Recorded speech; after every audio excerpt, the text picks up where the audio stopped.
My name's Richard Campbell. I'm excited to be here. My first time at Sequel Bits. It's great to be in Wales and just to see the show. As I said earlier, I'm from British Columbia. It's about 2 in the morning there right now, so bear with me. I show this clip just to tell you what it's like to live in BC. That's my house on the left, my neighbor's place on the right. And yeah, it's kind of a dog. It's a big dog. So this is a Wednesday morning in my neighborhood. Wednesday morning is garbage day. So this guy, until I put his camera up, I didn't know he came through every week like clockwork, just to check to see if I put out my garbage early. And so yeah, that's what it's like living in BC. Behind us is just forest and our sort of green movement. All of those green belts are connected together so the animals can move around fairly freely. So from his point of view, our neighborhood, just a big old buffet. I understand you don't have any bears left in the UK at all. Apparently, the Neolithic version of the people here killed them all. Like, bears are mythological. Like, their name, the Brun, the Barrow from the Saxon, means the brown one. Like it was Voldemort. They didn't want to give it a name. It was just the thing, because they were notoriously good at eating people. So the little black bear is little. Okay, he was about 200 kilos. There's a bigger one in the neighborhood that's a little over 300. But he lasts because he never stops moving. He'll find, you put out your can early, which you'll get fined for by the city. He'll tip that can over, grab a bag, and head into the ravine with it, which basically means the bear took your garbage out for you, which is a pretty good bear. Our fish and wildlife are more heavily armed than our police. Because there's not a lot of 300-kilo gangbangers, right? But and we have a lot of bears. They don't have a lot of room for badly behaved bear. Badly behaved bear being like out at 3 o'clock in the afternoon when kids are coming home from school. That's a no-go. That's the end of that bear. So we are evolving them effectively. Early morning, late night bears, purely. But I can show you clips of this particular stretch of grass with a skunk digging it up looking for worms, with coyotes, including a coyote carrying a house cat. It wasn't good for the house cat. And one time I even had a mountain lion come through there, and that one made the news. Like, we're pretty cool about bears in BC, but a 60-kilo cat is a problem for everybody. So that clip sent to Fish and Wildlife, was on the news. They found that cat, tranquilized him, and sent him back up into the wilderness where he belongs. Listen. They think house cats are delicious. And I've seen one cut a garbage can into slices, just peel it apart. Like, cute, okay, don't go near. I've been in computing for a long time. I wrote my first line of code in 1977, which is not the most important thing that happened in 1977. The most important thing that happened is Star Wars, right? Like, let's keep our priorities straight here. The computer we're talking about is the TRS-80 Model 1. It had 4K of RAM, a cassette tape player to store your programs on, a modified Sharp TV that pretty much gave me these, with 127 by 47 resolution. I believe we're playing Star Trek at this particular moment, although notice there are basically no wires. This is obviously a stage set. And it had a version of BASIC in it that was not made by Microsoft. It was a tiny BASIC, and it only had 3 error messages. What? How? And sorry. Which, I mean, I'm Canadian, man. That's the best error message ever. And let's face it, what's object not found but sorry? It's just, this is a far more honest error message. So I've been in computing for a long time. I've done a lot of different jobs. For many years now, in fact, we just passed our 20th anniversary, I've been making podcasts. My friend Carl Franklin started .NET Rocks back in 2002, which predates the word podcast by 2 years. That's why we call it an internet audio talk show. Nominally, I'm here this week for Run As, which is more of a sysadmin DBA IT Pro show that I started back in 2007, because making a show for IT pros when Vista just shipped seemed like a good idea. And then for a brief interval, just 3 years, we made another show called The Tablet Show. We didn't know where tablets were going to live. And then eventually figured out it's just development and rolled it in with .NET Rocks. So if you add them up, somewhere in the neighborhood of 2,700 podcasts. So I've talked to a lot of folks over the years. I've done a lot of different jobs. I mean, computing is a huge array of opportunities. The podcasts are a ton of fun, and they're great conversations, and I love making them, and I hope you'll listen. Otherwise, I have to get a real job. But I do occasionally do work in business, mostly tech-related businesses, and I have an interesting track right around that. So one of the companies you may have heard me talk about on the show, if you've listened in the past, was called Strange Loop Networks. We made an appliance for accelerating websites. We started that company in 2006. We sold it in 2013 to Radware Networks. And I was also on the board of Telerik, if you've used their controls. They've been acquired by Progress, and now I consult with some other businesses. One of them is a company called Vortex that sort of makes Expedia for shipping containers. So they'll sort of match a market of shipping container business. This is a cool little industry. I've had an opportunity to work with lots of different teams and lots of different companies, but that doesn't make me an expert in trust, because near as I can tell, nobody's an expert in trust. All I can do is talk to you about your experiences. I did not set out to write this talk. It was an accident. What I did was go on a podcast, because I'm not a hypocrite. Look, I ask a lot of people to come on my podcast, a lot.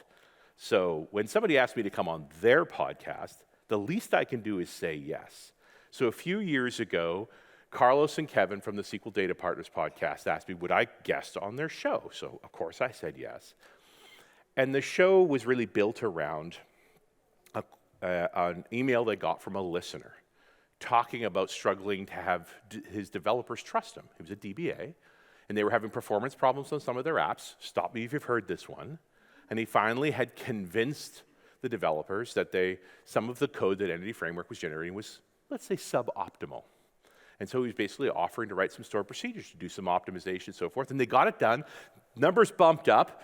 Everybody's happy. Brilliant. Let's get to work on the next app. And the developer's like, whoa, why would we do it again? It's just because it worked once. And so he's like, what do I got to do? How do I get these folks to buy in, to trust me? And so I realized what Kevin and Carlos has done to me is I'm supposed to be the dev, and they're like, "What's wrong with you?" So I just started talking. Like, look, I've been on all of those seats, right? I've been the dev who was sure it was the database's fault. I've been the DBA who knew it wasn't the database's fault. All right? I've been the sysadmin saying you two need to play nice with each other. And I've been the PM saying, I could outsource this to India. Anyway, apparently I talked for an hour straight. You can go back and listen to the show if you like. And sometime later, a few months later, the past folks reached out to me and say, hey, we heard this podcast, we really like it, could you make it a talk? And I'm like, what did I say? So I went back and listened to it. I said some pretty clever stuff. But because this is one of those intrinsic skills that you get as you work with more and more different groups of people. You spend time as a consultant, like you only have a few hours to get enough trust to be able to be productive. If you're moving into a new team, if you're organizing a new group, like there's a lot of work you end up doing in building good teams all of the time. And if you do it a bunch, you get better at it. Now, I'm not making all this out of my head. I've read lots of books, and these are 3 of my favorites. And I recommend them to you if you haven't read them. Some are older than others. The 7 Habits of Highly Effective People is a very old book. I don't think it's particularly dated. Some of the language in it is kind of out of style. I will pull the slide back up at the end again as well, so don't sweat too much. But it definitely talks about what you do for yourself to be more effective, how you work with others more effectively, and how you continue to grow. Daniel Pink's Drive is much more contemporary. There's a great RSA video derived from Drive, but what Daniel really talks about is that money's not a good motivator. That we have this idea in work that as long as I dangle more money in front of you, you'll do more. And there's a clear proof that that's simply not true, especially in the nature of our work, that money is effective up to a certain level. Once the bills are paid, after that, motivations change. Now we talk about things like mastery, autonomy, and purpose, quite independent from compensation. And then finally, this powerful engagement is more of a conversation of how we all have the same amount of time, so there's no such thing as time management. Like, that's madness. What this really is energy management. It's what do you do to recharge your battery so you can get back to working effectively, and you can't be exhausted all the time. You'll struggle constantly. So they're I'm going to mention elements of all three of these books throughout this conversation, just because they helped me to understand why what I was doing to be effective with teams was working, essentially. What was actually motivating me. Every one of them gives you some ideas to sort of put these things together. Because we're talking about some pretty broad ideas. And so, you're going to get lots of word clouds for me today, for better or worse. This idea of culture, and lots of people are sort of repelled by it. And I know I speak like an American, but I am a Canadian. And I've worked at a lot of teams in a lot of different places, and I'm abundantly aware of how different cultures are in different parts of the world, about how we communicate, about how we build teams, about our expectations of our coworkers. It does vary from place to place. So I'm trying to stick to things that are relatively agnostic, that are true regardless of how you work with them. And one of them is that we all have a culture wherever we're working. It's just a question of how intentional it is. It's very much an American thing to talk about culture directly. Most places in the world, it's much more of an implied idea. Like, we don't do things that way here. It's a statement about culture without ever saying the word culture. But they do ultimately represent this idea of the groups that we live within. I mean, here we are at an event that we call a community event because it does represent a culture. We happen to be in an industry where often in our work, we're the only one who does what we do. We essentially have no peers. And we get together in environments like this because I am suddenly surrounded by peers. Right? There's no table I couldn't sit down into in that room and sit and talk with someone that we've had similar experiences. And it's the only time of the year we get to do that. It's why we do it. Like 1 week a year, I get to be with my peers. Because most of the time, in the culture I'm actually working in, I'm the one for that particular problem. Right? It's a bunch of different pieces. And trust is a weird idea. Like, what even is it? We use the word all the time. It's kind of casual. And yet, how would you define it? What even is it? How do I get more of it? Does it come in a spray bottle? Can I squirt it on people? They told me I could do Agile that way, but it didn't work. Now I'm looking for the DevOps squirt bottle. It doesn't work either. Ultimately, trust comes down, when we trust someone, like what are we actually talking about? The idea that we share values with them. The real question is, what are the values that matter? And if you go look for a list of values, there are hundreds. And I pull a few here, things like honesty and accountability and integrity, all are fairly obvious ones. There are more complex ones. And we would like to believe that the folks that we work with share all the same values. It's probably not true. I would also argue that it doesn't need to be true. You can also, the goal here is, do you trust someone's behavior? Do you know what's going to happen next? Do you know and understand their values, whether or not you share them? Work's pretty boring if we're all the same. It also means we're good at all the same things and bad at all the same things. I'm more interested in finding folks that are good at the things that I'm not good at and value that I have skills in other areas that will help them. And sometimes that means our values vary. I would hope there's some base values we can count on across the board, like honesty, like pretty useful. Integrity, it's hard to work with someone who doesn't have integrity, where they're not going to do what they say. Like, that's a tough way to work. It's not impossible, but when we have shared values, things get a lot more fun, especially in the kind of work we do where we have to take some risks, where we are often asked to experiment. And so question number one is, are we safe? Are we safe to make mistakes? We don't have to be. It is possible to work in an unsafe environment, to always be operating, protecting yourself. You may know folks like this, the kind of people who issue a memo by breakfast. That they're literally documenting every action and every interaction they have as evidence to be used against you because they don't feel safe. They are walled in. And you can work like that. It's just not a lot of fun. This work we do can be really cool. We can make a huge difference to a business, especially right now when we're having those economic challenges. The fact that we can make our company more efficient, the fact that, we can either be looked at as a cost center, a cost-saving center, or a revenue source, depending on how we do our work and how we present it to us. Because we're amplifiers of productivity. Almost never the nature of the work that we do is the line work, the thing that brings in the dollars, right? We are the ones who build the tools to let the line walkers be more productive. When we do our job well, everybody else is better. The problem is when you do your job perfectly, almost nobody can tell. You're kind of invisible, right? You can get a C, you can get an F. You can't really get an A. It's hard. It's the nature of the work. But we're talking about being able to fail. Because a lot of organizations talk about move fast and break things, but don't be down. Like how tolerant are we to actually taking risk? They love risk as long as there's no consequences, but there is always consequences when there's risk. So how does this organization react to a problem? How comfortable are we talking about, yeah, it was me who pushed the button, right? That was my build that didn't go well. Yeah, I thought I was on the test database when I dropped the customer table. And how companies react to that is important. Is that a career-limiting event? Because if it is, you're not going to take any chances, right? It's not worth the risk. I got work to do. I got other things to do. I can't be constantly battling for my job. Another aspect that I think makes trust challenging is this connection you have in your work to product. There are a lot of products in our lives. And we are literally at SQL bits. The word SQL Server is pretty much, dented in all our heads. And that's fine, as long as we have a love affair with that product, maybe a little bit of a love-hate relationship with that product, but that we don't define ourselves by it, or more importantly, wall ourselves off from others by it.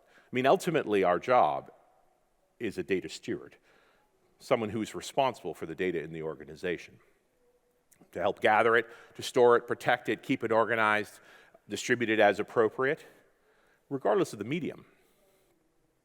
I'm all in for loving SQL Server. That thing bought me a house, right? I'm a big fan. But it's not the only thing that I'm defined by. I don't ignore everything else just because it's not related to SQL Server. I have broader responsibilities. And ultimately, all of us are only significant to the organization when we bring some level of customer value. Whether we're the front-end person or the database person or the networking guy or the InfoSec person, whoever that may be, we all are ultimately responsible for customer value, right?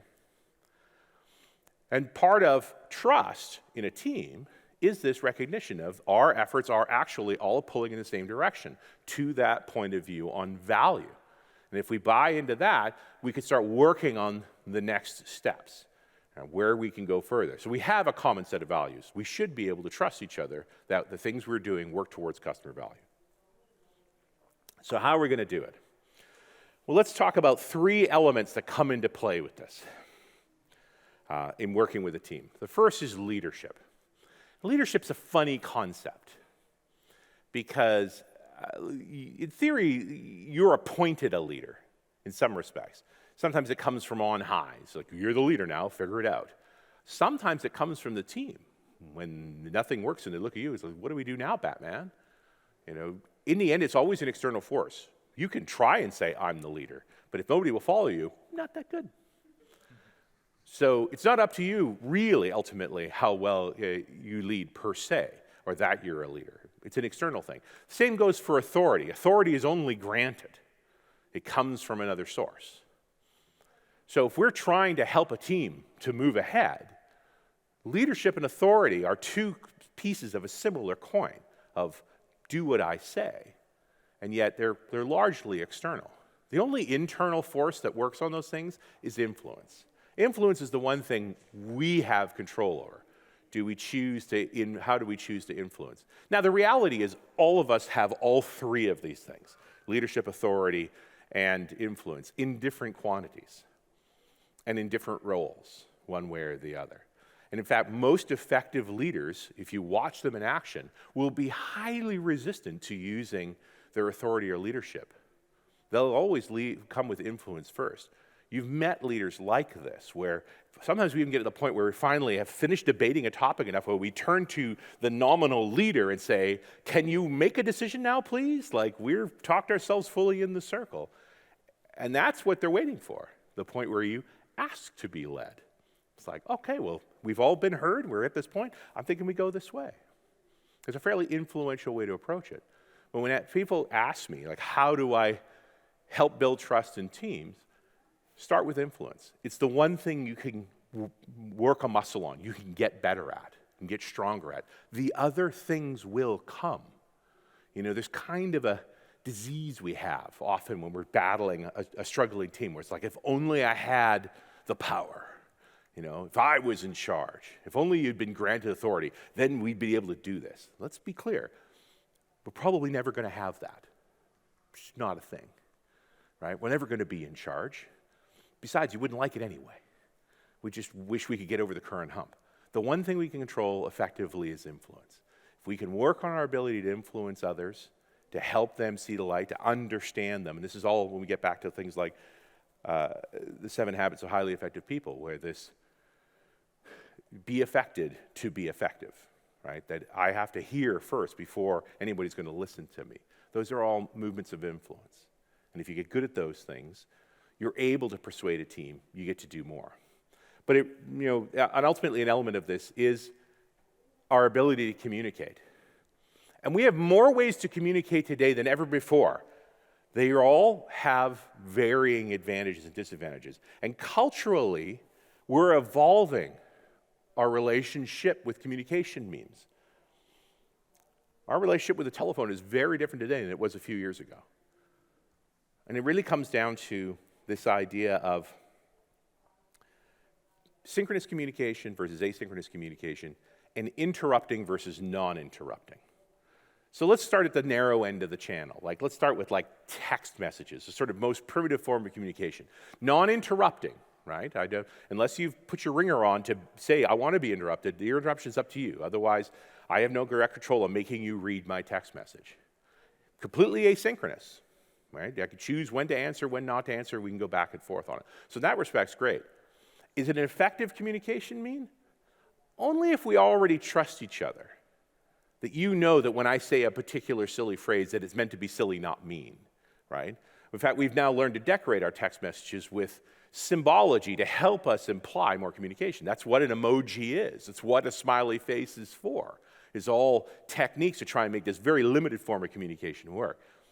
And work that I've done with leaders and with anybody who's trying to work with a team, it's like, listen, if you're having a problem communicating with someone through one medium, switch the medium.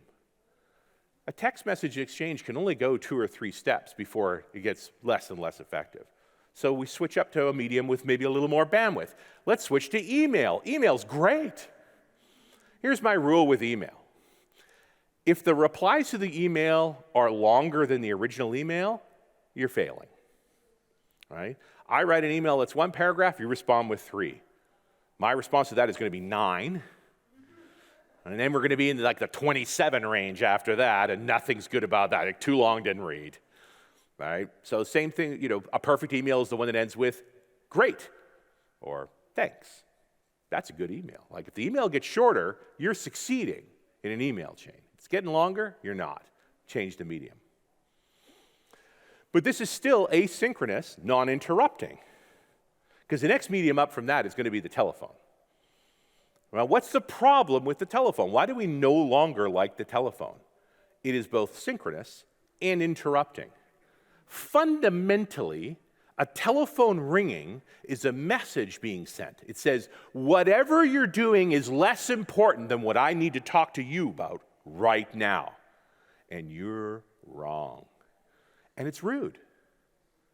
Nobody's happy answering the phone, ever. Mostly because the phone calls are terrible. There's no phone call in my life that I want that isn't on my schedule. When my phone rings, I look at Outlook. Am I supposed to be called right now? No. Well, I'm not answering that. Because I know perfectly well if I do, I will be sadder. Right? There's no good calls. Question there? Comment. I found that the new normal etiquette is message somebody asking if it's okay to call right now. That's a great point. The new etiquette we've built now is to text someone or use another medium and say, hey, can I call? I ask permission. Can I interrupt you with something I believe is important? Sir. Yes. Now, it's important to wait for the response. When you said, I'm calling you, isn't necessarily better. You should have just called me. I'm just as annoyed. Right? And again, people expecting synchronous response from an asynchronous meeting are just making themselves sad. But yeah, this used to be so important, and you certainly did. This is a generational thing. My mother still can't get over the idea that I don't listen to the voicemail she leaves. Mother, I knew it was you. I don't need to go further than that. That is sufficient. I knew you called. Whatever you said, secondary to the point. We'll talk later. But let's keep moving, because there are better forms of communication than this. You've seen ineffective phone calls. The most ineffective phone call being, of course, the conference call, which precedes 10 minutes of, you're on mute, can you hear me? So you've basically said it, here you are in a conversation getting ready to try and influence someone, but first, let's have a 10-minute exercise to piss everyone off. Then we'll get to business. Why doesn't this work? Also, dealing with remote workers and things where one person's always remote and everybody else is in the room. Like in the before times, pre-pandemic, I started asking folks to do the call in their office, just so they were also with the same communication restraint as the remote worker. And then we all did it. Suddenly we were in the pandemic. Like everything has changed we all learned to hate the screen. We all got better equipment. We all got better at telling someone they're on mute. Beyond the meeting, more effective than a meeting, because at least meeting we have all the cues. Now we can see each other, unless you're in front of a laptop. Like in my point of view, if you have a laptop open when you're at the meeting, you're not at the meeting. I started playing with tablets with screens flat on the table, just so I didn't have that barrier in front of me. Because that effect of having the screen in front of you takes you out of the meeting effectively. But the more effective form of communication, the one that humans have always done, is eating together. It's lunch. Humans are fundamentally wired to trust someone they break bread with. And I have encountered teams that would refuse to eat together. Like, that's a pretty good sign. There's some problems. But if you want to build trust with someone, you do it in an environment that encourages trust. And that is almost never work. Work is where we put trust to the challenge, where we exercise trust. And that's useful. But if you actually want to grow new trust, you do it outside of work. And the one time we're outside of work but still together, lunch. Most leaders that I talk to, it's like, have you planned your lunches? First with your team until you get a certain level of comfort and trust with them, and then with other teams. Because it's one of the few times that we really can influence others. Now, there is a higher form of communication than lunch, and that's pizza. Pizza is a powerful force. Do not deny the power of pizza. Look where we are. And it doesn't matter what kind of pizza. Well, it matters a little. Now, this is very much a cultural thing, but ham and pineapple, it's a Canadian invention by a Greek guy making an Italian product. Let's not talk about that. He called it a Hawaiian because he thought that's where pineapple came from. It's not correct, but that's what he thought. That's not weird. How about anchovy and olive? Here's a real question for you. Do you know your team's pizza choices? Yeah. What's the kosher pizza? What's the vegan pizza? Hey, you want to talk about building trust in a team? Know what people will eat, what people like. There's so much power in that. It's a level of respect to just know this is what she'll like. I had a very recalcitrant, when I was the DBA, recalcitrant dev, everything was my fault. Solved by barbecue. Couldn't make it work over text message. Couldn't even make it work on the phone. It's like, dude, I'll meet you at Memphis Blues. Go down to Memphis Blues. 10 minutes into eating ribs, he's like, that might be my code. You think? But anyway, we got to the point where it became code. In a text message, I could literally say to him, barbecue and lemonade. And we didn't even have to go. He'd actually go back and check his code at that point. It was a little cultural conditioning, right? I will buy you food to make it okay for you to admit you're wrong. Learning people's food choices, how they eat, there's a cultural element of it too. At Strange Loop, we had a few folks that had spent a lot of time in the poorest parts of Vancouver.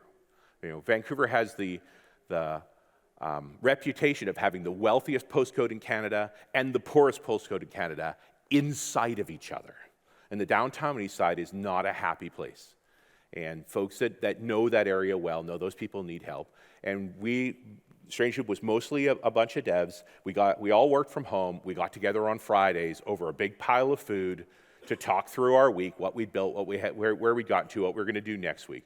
And there was a couple of folks that were very anxious about the leftover food. I prefer to overorder, right? It's just nothing succeeds like excess mentality. And so lots of everything. They're like, can we put this food to work, please? And so it just became a routine of, after we had eaten, to take a half-hour pause where Steve and Tom would pack it all up and take it down to the Lower East Side where people would value it. And then for me, as a leader, just sort of recognize, like, this is part of our culture. We ultimately started doing food banks and things. It was obviously important in our culture. Like, you could see those pieces start to form. Don't underestimate the value of food. And just also recognition of where the people's values lie in all of this. That it's good to eat together, and it's good to have those rituals and to know each other's things. This is, you want to find it. Like, well, how do we find trust? These are all the elements of trust. I trust you to feed me well. It's a pretty good piece of trust, man.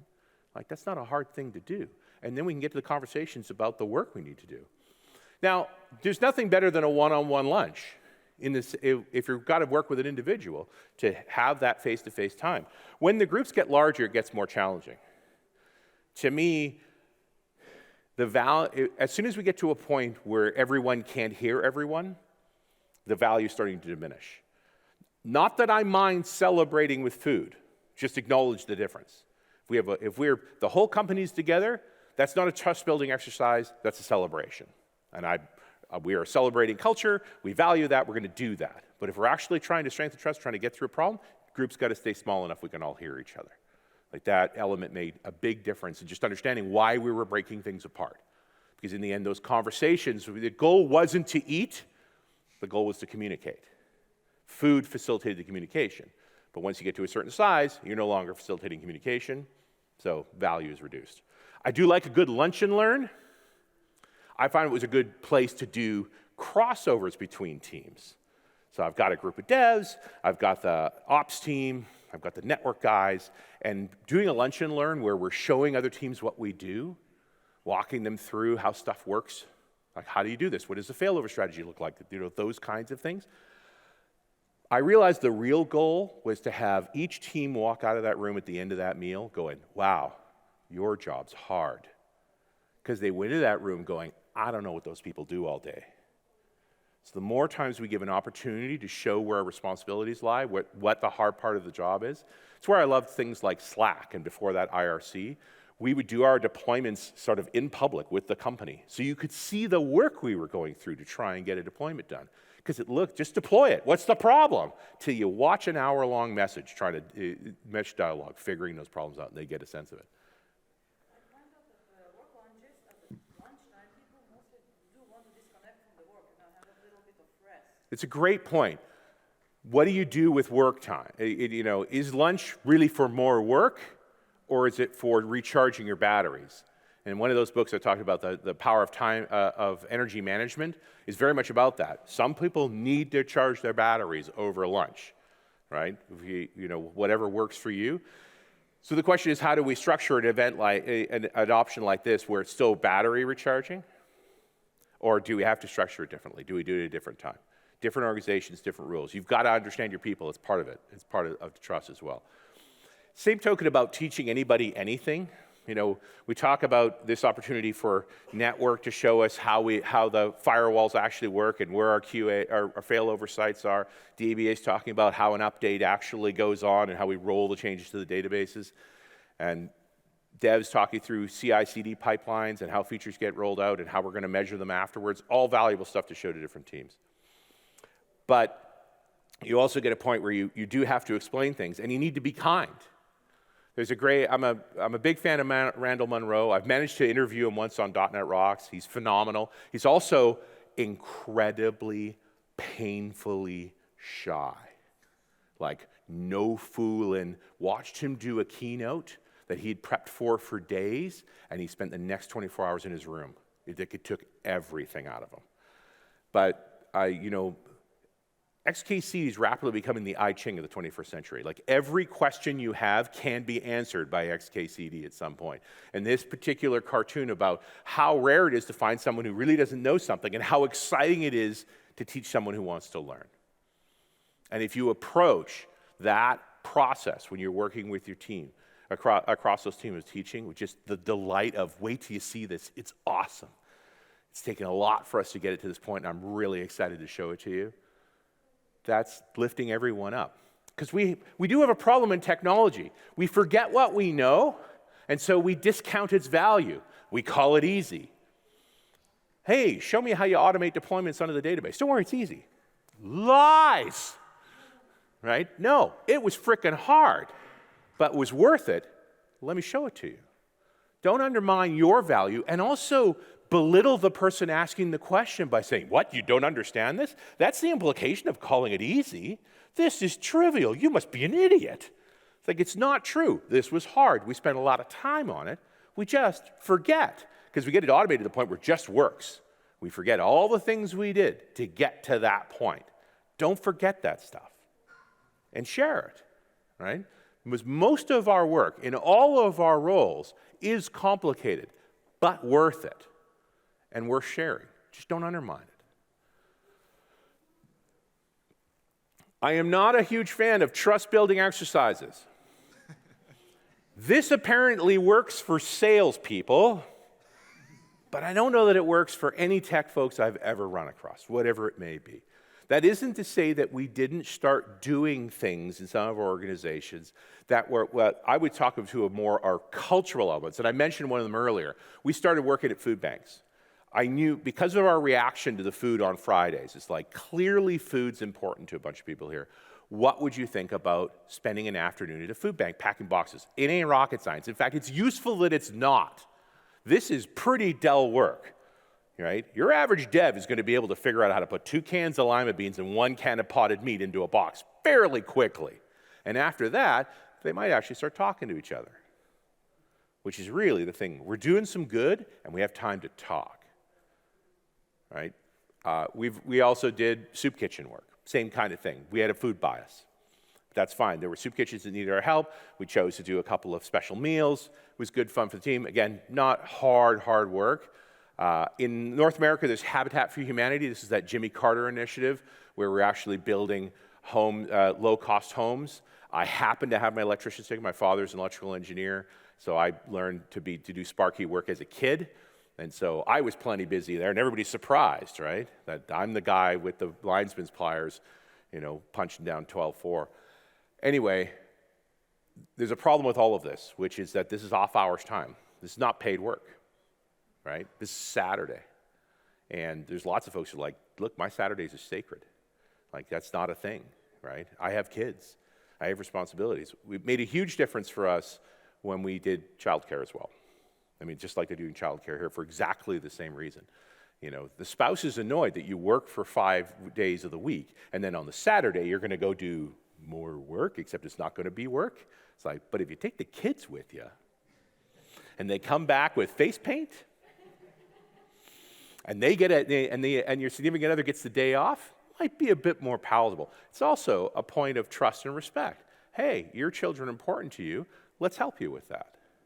Whenever I had an opportunity to have the entire company, including the families, together, the first thing you do is thank the significant others. We were a startup. We were working really hard for less money for an opportunity to have a win, and thanks for being a part of it, because you all are, inevitably. All right? But you've got to find your way through to what's the right thing for your organization. Off-hours time is sometimes an impossible activity. But then I would argue, let's take the Friday afternoon off. Let's do it then, right? 3 hours in a soup kitchen, it's not going to make that much difference in the amount of work we get done, but it might make difference on all the work we do after that. Teams that trust each other more, that work more broadly, get more done. The output increases when the trust level increases. So it's worth using work hours if you have to. And again, that's very cultural. Depends on where you are is what makes a difference. I am not a fan of offsites. I'll tell you why. The first is, well, you can do offsites. The trick to doing offsites successfully, this is where I'm going to take the team away from work for an extended period of time, like a weekend, and we're going to go into the woods, wrestle some bears. See if we can manage not to actually chop any toes off with a hatchet, that kind of thing. The reason you do that is we're struggling to make a decision in the office. So an offsite done well is something nobody really wants to go to. Like, it should be relatively unpleasant. What'll happen when you try and build an offsite is they're going to load it up with decisions that need to be made that are easy. And you're going to do all of them first and not get to the hard one. Ask me how I know. Right? It's the simplest thing in the world to do. And then it's fun. We knocked out a bunch of decisions, except the one we couldn't make before. It's like, no, we're going to focus on the one. And the only people that are going to be there are the ones who really want to influence the outcome of that particular decision, and we're not going to let that thing go. You got to make it unpleasant enough that it's not a paid holiday, that it's a place where we made decisions, that we come back vaguely bloodied. It's like, hey, we got it done. It was hard. It involved a lot of hatchet work, but don't make it too shiny. Don't make it too big. It's expensive. Remote work's an interesting conversation just because we went through a period where everybody was a remote worker. So my position on this has been so shaken up. In the before times, we had the folks in the office and we had maybe a remote team or a couple of remote workers, and there was this whole dynamic of like, how do we even this out? Once in a while bringing folks in. How often do we gather everyone together? All of that's been torn apart in the past 3 years for a bunch of different reasons. We've all done a bunch of remote work, for better or worse. So we all have a different relationship to it. There's lots of organizations now where offices are permanently closed and everybody's remote working full time, so that dynamic's changed. But we still have those core questions of knowing that we're human animals and that we need a certain amount of face time, that it's in our best interest to get together on some periodic basis. And it should be routine. So I'm not saying frequent, just routine. It shouldn't be an exception. So once a month, once a week, once a quarter, how often are we going to do this? What's the overhead of actually bringing everyone together? And if we can't bring them all together, we're kind of defeating the point, right? We really want everyone. So how do we get everyone? What does that look like? It could be a lot of work to draw that together. I certainly learned to value informal remote communication. One of the traps you get in with lots of people being remote or even just one person being remote is the only time you ever communicate them is for work, for very specific needs and agenda, that kind of thing. I did more, I'm going to have coffee, do you want to flip on the screen? And let's sip coffee and we see what we talk about. The problem with that at the moment is we're still pretty screen burned out from the pandemic, where I had one meeting that was like that where the guy said, hey, do you mind if I just call in? I got to walk my dog. And I'm like, holy cow, I got to walk my dog too. And so then we just started talking on the Bluetooth headset while walking our respective dogs. And that became actually a thing we looked forward to, was get to chat with you about the current set of problems while we get our dog walk done. Dog gets a better walk because we weren't finished debating. So no, we're still going, man. We're still going. My dog was getting old, so we weren't going very far. Mostly I'm standing on a street corner with an old dog talking to somebody. But, again, switching the mediums up. Don't use the screen if you don't have to. Screen's a higher quality form of communication, like being able to see someone matters. We started using video for the podcast. We don't record the video just because it's easier to have a conversation when you can see someone. And that works for trust too, right? That if you use the camera when you need to.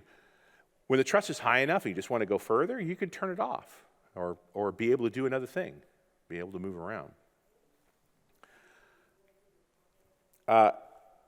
Big one for the leadership side, and I think one that most people struggle with, is being honest about your mistakes because you're going to make them. Even being forthright about the meta of, I'm trying to make this team stronger. I want to strengthen it. I saw this crazy guy from Canada. He had bears in his backyard. And I'm going to try some things. And if I'm wrong, I'm going to tell you. I'm sorry. Right? Like, apologizing is very powerful. Admitting the mistake, talking about it clearly and how you're going to do better goes a long way. There's a very old line that says character is what's shown in times of adversity. I'm not saying deliberately make mistakes, but recognize that when you make a mistake, it's an opportunity to strengthen trust, right? This started with a conversation about our fear of failure, that are consequences of failure. Failing and coping with it gracefully and kindly encourages others to be able to put themselves in those same kinds of positions. So an honest apology, worth a lot. Again, how you go about this depends on your culture. Just be aware. I've never seen anybody not appreciate an honest apology. They're not destructive. It's just what that looks like. All right, we've got a couple minutes left. Let's do a few calls to action. The first and foremost, Take some time to build trust. None of this happens fast. There is no easy button. It's something you need to build into your schedule. And schedules is full stop. Like, is the only thing on your schedule what other people want you to do? Put some stuff on the schedule that you want to do. I mean, besides take out the garbage bins. But plan your lunches. Plan those calls. Plan some time for yourself, for reading and getting better at it. Like, you're going to take on a book like 7 Habits, schedule it. Put it in there. Taking time to communicate. Start with your team, then work across to other teams. Again, it's a routine thing, being available all the time, giving people your contact information, like, you need anything, here's my number. That is a statement of trust. You can reach out to me personally. Right? I want to help this team be successful. So here's how you reach me. Here's my preferred medium. It's a question I ask often now, because I use all of them. Right? Are you a messenger person, your WhatsApp, or your Signal, or your Telegram? Like, tell me which one you prefer. I make a note. Like, if I'm going to reach out to you, I will reach out to you on your preferred medium, whatever that may be, whatever makes you happy. Get a little time to lead yourself. Look, the bulk of our work life is a management process. You manage your career, prioritizing time on different tasks, getting the work done that you've promised to do, right? Living up to your values. Leading your career happens rarely. It typically happens on a week like this. Like, one of the things we do when we get together in this peer group is think about what we want from our career. I've found the only time I can really think clearly about new directions, doing more as a leader, is first taking a week off. So my wife books me a 2-week vacation, or I will never do it. And the first week is just the noise subsiding in my head. So I will bring a bunch of stuff that I know I need to deal with, and I will not touch it for a week. First, tequila, right? And beach. And then after a few days, when it's not quite as noisy in my head, then I'm going to pick up a few things to start to read and come back at the end of that second week with an idea of a mission. I hate this. I don't know why I'm still doing it.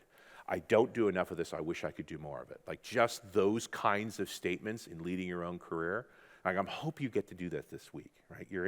This is not a usual hour for most folks to talk about these kinds of things, but you've got a few days to just try to sample the buffet of ideas. And I hope you come out of this weekend going, I want less of this and I want more of this. And then your management mind you use most of the time will take over and figure out a way to get there. But first, figure out which way you want to go. Spend a little time leading yourself. Finally, block in time for learning. Put this on your schedule. When do you read? When do you listen to my podcast? You can do it on the commute. Ask me how I know. But really, like, if we're not always learning, if we're not getting better, we're missing an opportunity to help others as much as we are helping ourselves. So just blocking out a little time to say, this is when I read. I've dealt with folks at Microsoft that have a reading day. It's like, sorry, can't meet you that day. Reading day. I'm like, must be nice, but okay. And certainly last but not least, think more in terms of roles. Don't get hung up on your products. Think that broader role of we all provide customer value, but my responsibility to customer value is protecting and stewarding the data, right? Maintaining the perimeter, managing security expectations, building new features, whatever that may be. What are the roles that you have? You have more than one, inevitably. Just being aware of them all, giving them a name and giving them time. How do I get better at it? How do I hand it off to someone else because I don't want to do it anymore? Like, that's part of your conversation. Being vulnerable. Nobody grows being safe all the time. Being out there, having that meta conversation about trying to improve is sort of an admission of, I don't know everything. I want to do more. I want to help. I have a vision to try and get there. I'm going to need help with it. That's a vulnerability, and others will be vulnerable to you if you lead. You start with that. These are the books we talked about, so by all means, grab those. Run As is a technical podcast most of the time. Once in a while, we have a leadership conversation here and there. I hope this was useful for you, and I really appreciate your time. Thanks so much for coming out.